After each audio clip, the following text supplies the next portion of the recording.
Hello guys. This is my next video lecture on Java programming. Today we will be seeing method overloading.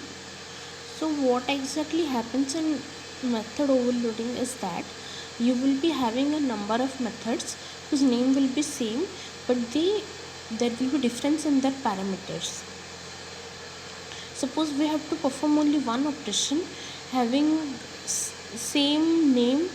Suppose we want to do the same kind of operation on a varied types of parameters, then using method overloading can be useful. That is, using single name for all these methods, only there will be difference in the parameters and the data types of the parameters, the number of parameters, and also difference will be there on the data type of parameters. So a simple example can be, suppose we want to return the addition of the added value of two integers in one case and the added value of three integers in the other case. So in that case you can create two functions, two methods whose name will be add, and you will be having two integer parameters for one, and for the other it will be add of three integer parameters. So let me explain you this with the help of an example. Actually, method overloading can be done by two ways. First, we will try to learn how it is done by changing the number of arguments. Okay. Yeah. Another thing is, method overloading isn't possible by just changing the return type of the method. Okay. Yeah. Suppose we have a class called calculation.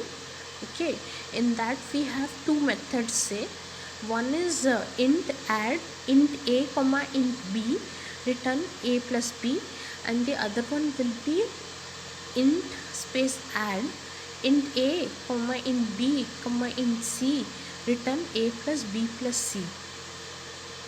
Okay, so while testing it, what we will do is that, how do we invoke it? So we will be creating an object named adder. That is, it works like this: calculation space name of the object, that is adder, equals to new calculation. Okay, bracket start, bracket close, semicolon. Okay, and using the same object we will try to invoke both the add functions.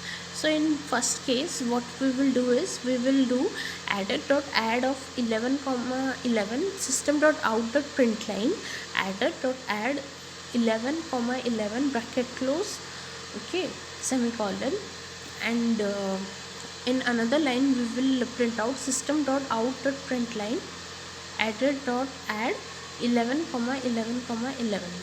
Okay, in the first case you will get the output as 22, and in the second case you will get the output as 33. Okay, so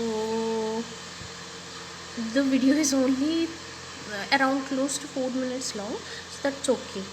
I will be teaching you how to do method overloading by changing the data type of the parameters in the next class. Thanks.